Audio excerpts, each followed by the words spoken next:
بسم اللہ الرحمن الرحیم۔ السلام علیکم ڈیئر اسٹوڈنٹس، ہم آج سورۃ الاحزاب کا رکوع نمبر 2 جو ہے وہ سٹارٹ کرنے لگے ہیں، تو اس کے بارے میں ہم تھوڑا سا پڑھیں گے۔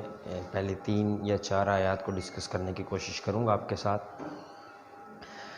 اللہ پاک اس رکوع میں فرماتا ہے یا ایھا الذین آمنو، اے ایمان والو، اذکروا، یاد کرو، نعمت اللہ، اللہ کی نعمت کو، علیکم، جو تم پر آئی، اذ جاءتکم جنودن، جب تم پر آئے لشکر، جنودن لشکر، یہ جمع ہے، جنود لشکروں کہتے ہیں، جنودن لشکر۔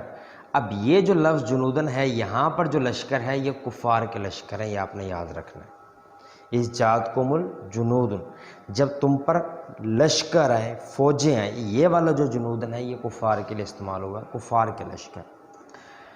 فارسلنا، تو ہم نے بھیجا علیہم، ان پر، کن پر؟ ان لشکروں پر جو کفار کے تھے، ریحن، ہوا، آندھی، و جنودن، اور لشکر، لم تروہا، جن کو تم نہیں دیکھ سکتے تھے، یعنی فرشتے۔ وکان اللہ بما تعملون بصیرا، اور جو عمل تم کرتے ہو خدا ان کو دیکھ رہا ہے۔ تو اللہ پاک یہاں فرما رہا ہے کہ مومنوں، اس وقت کو، اس نعمت کو، میری اس مہربانی کو یاد کرو جو میں نے تم پر نازل کی۔ کون سی مہربانی؟ کہ جب تم پر کفار کے لشکر ہے، یہاں پر جو جنودن کا لفظ ہے یہ میں نے پہلے بتایا آپ کو، کفار کے لشکر کے لیے ہے، اور ان لشکر کے اوپر، ان لشکروں کو شکست دینے کے لیے اللہ نے مسلمانوں کی مدد کی خاطر ان لشکروں کو شکست دینے کے لیے آسمان سے کیا بھیجی؟ ہوا، یعنی آندھی، تیز آندھی، سیاہ کلر کی، اور دوسرا لشکر بھیجے، لم تروہا، جو تمہیں نظر نہیں آتے، یعنی جن کو تم دیکھ نہیں سکتے تھے، یعنی اللہ پاک نے ان کے اوپر کیا بھیجے؟ فرشتے بھیجے۔ تو یہ اس پہلی آیت کو آپ نے اچھے طریقے سے سمجھنا جو میں نے آپ کو بات کی، اس کی ڈیٹیل میں اگلی آیت کے ساتھ ملا کے آپ کے ساتھ چلتا ہوں۔ اذ جاءکم، جب وہ تم پر آئے، من فوقکم، گردنوں پر، من تم تک پہنچ گئے، ومن اسفل منکم، اور نیچے سے، یعنی اوپر سے تم پر آئے، نیچے سے تم پر آئے، یعنی دونوں جانب سے کفار نے جو ہے وہ مسلمانوں پر 2 اطراف سے حملہ کیا، ایک وہ نیچے کی جانب سے انہوں نے حملے کرنے کی کوشش کی، دوسرا اوپر پہاڑوں پر سے جو انہوں نے اپنے لشکر بھیجے۔ یعنی یہاں پر مطلب یہ ہے کہ جب اوپر نیچے تم پر چڑھائے، من 2 اطراف سے انہوں نے تم پر کیا کیا؟ حملہ کیا۔ اور اللہ فرماتا ہے وَإِذْ زَاغَتِ الْأَبْصَارُ، اور خوف کے باعث تمہاری آنکھیں، دہشت کے باعث تمہاری آنکھیں پھر گئی، وَبَلَغَتِ الْقُلُوبُ، اور تمہارے دل دہشت کے باعث، الْحَنَاجِرَ، گلوں تک پہنچ گئے، گلوں کو آ گئے، یعنی خوف کے باعث، خوف اتنا زیادہ تھا، یہاں پہ مطلب یہ ہے، ایسا نہیں کہ دل نکل کے گلے تک آ گیا، اس کا مطلب یہ ہے کہ تم انتہا کے خوف میں مبتلا ہو گئے۔ وَتَظُنُّونَ بِاللَّهِ الظُّنُونَ، اور یہاں پر اللہ تعالیٰ نے اور تم خدا کے نسبت جو ہے وہ طرح طرح کے گمان کرنے لگے۔ اب اس آیت میں اللہ پاک کیا کہہ رہا ہے؟ پچھلی آیت میں آپ نے دیکھا کہ اللہ کہتا ہے کہ جب کفار کے لشکر آئے تمہارے اوپر، جنود، تو ہم نے تم پر بھیجی ہوا اور لشکر۔ جب کفار حملہ کرنے کے لیے دونوں جانب سے آئے، اللہ تعالیٰ نے مسلمانوں کو پہلے بتا دیا تھا، 2 باتیں رسول اللہ صلی اللہ علیہ وآلہ وسلم کے ذریعے اللہ پاک نے مسلمانوں کو بتا دی تھی۔ پہلی بات یہ تھی کہ اے نبی، مومنوں سے کہہ دو کہ تم پر کفار حملہ کرنے کے لیے آ رہے ہیں، اور اس طرح سے حملہ کرنے کے لیے آئیں گے، یعنی اتنی تعداد میں ہوں گے، پہاڑوں سے حملہ کریں گے، سامنے سے حملہ کریں گے۔ یہ ساری باتیں اللہ تعالیٰ نے رسول اللہ صلی اللہ علیہ وآلہ وسلم کے ذریعے پہلے سے تمام مسلمانوں کو جو ہے وہ بتا دی تھی۔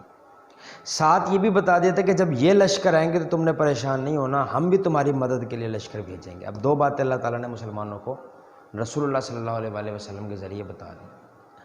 اب یہ لشکر تو آ گئے کفار کے، جو یہ لشکر تھے اللہ تعالیٰ نے ان کو ذرا تھوڑا بھیجنے میں تاخیر کی۔ کیوں؟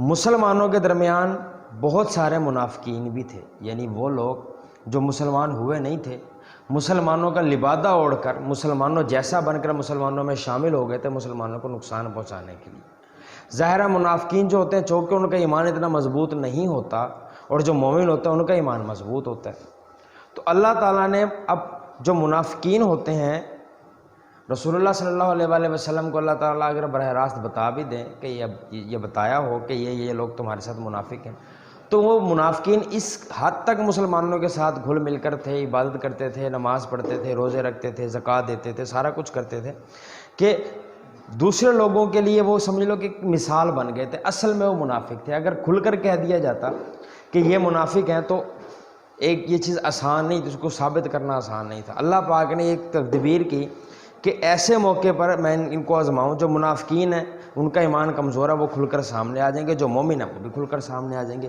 اللہ پاک نے یہ کام کرنے کے لیے جو ریحن ہوا اور یہ جو لشکر فرشتوں کے بھیجے، ان میں تاخیر کی۔ کفار آ گئے، جنگ کی کیفیت آ گئی، جو مسلمان تھے وہ چاروں طرف سے گھیر لیے گئے۔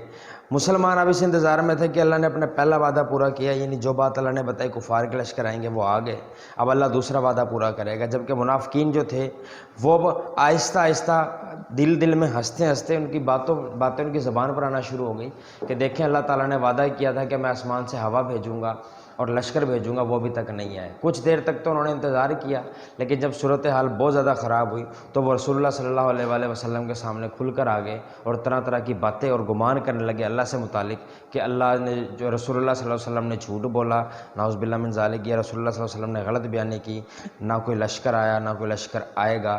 یعنی وہ جو لوگ تھے وہ منافق تھے، اور اللہ تعالیٰ کی اس تدبیر کے ساتھ جو اللہ تعالیٰ نے اختیار کی کہ ان لشکروں کو لیٹ بھیجا، دیر سے بھیجا، یہ لوگ کیا ہو گئے؟ کھل کر سامنے آ گئے۔ اب یہ لشکر دیر سے بھیجنے کا مقصد اللہ تعالیٰ نے بتا دیا، ہنالک ابتلی المؤمنون وزلزلوا زلزالا شدیدا، یہاں مومن سخت طور پر ہلائے گئے اور آزمائے گئے۔ یعنی یہاں پر اللہ تعالیٰ نے آزمائش کی مومنوں کی کہ وہ کب تک اپنے ایمان پر کھڑے رہتے ہیں۔ جو ان میں پکے مومن تھے وہ تو اس بات پر ڈٹ گئے کہ اللہ تعالیٰ کی طرف سے فرشتے آتے ہیں یا نہیں آتے، ہم کفار کے ساتھ جنگ کریں گے۔ لیکن جو منافقین تھے انہوں نے اب کہنا شروع کر دیا کہ اللہ نے تو وعدہ کیا تھا کہ وہ اپنے لشکر بھیجے گا، محمد نے تو وعدہ کیا تھا کہ اللہ جو ہے وہ اپنے لشکر بھیجے گا ہماری مدد کے لیے، کوئی لشکر نہیں آئے، اس لیے وعدہ جھوٹ تھا۔ یہ آگے وہ وَإِذْ يَقُولُ الْمُنَافِقُونَ، اور منافق جن کے دلوں میں وہ لوگ جو منافق تھے، وَالَّذِينَ فِي قُلُوبِهِم مَرَضٌ، جن کے دلوں میں مرض تھا، یعنی وہ مسلمان نہیں تھے، دھوکے باز تھے۔ انہوں نے کیا کہنا شروع کیا؟ مَا وَعَدَنَا اللَّهُ وَرَسُولُهُ إِلَّا غُرُورًا، کہ اللہ اور اس کے رسول نے جو ہم سے وعدہ کیا وہ کیا تھا؟ محض غرور تھا، جھوٹ تھا، دھوکہ تھا۔ یعنی اللہ تعالیٰ نے ایک حکمت کے تحت جو ہے وہ منافقین کے ساتھ مسلمانوں کو سے جو ہے منافقین کو کیا کیا؟ الگ کیا اور ان کو کھول کر سامنے لے کر آیا۔ مزید کی آیت کو انشاءاللہ نیکسٹ ویڈیو میں آپ کے ساتھ ڈسکس کریں گے۔ بہت شکریہ، اللہ حافظ۔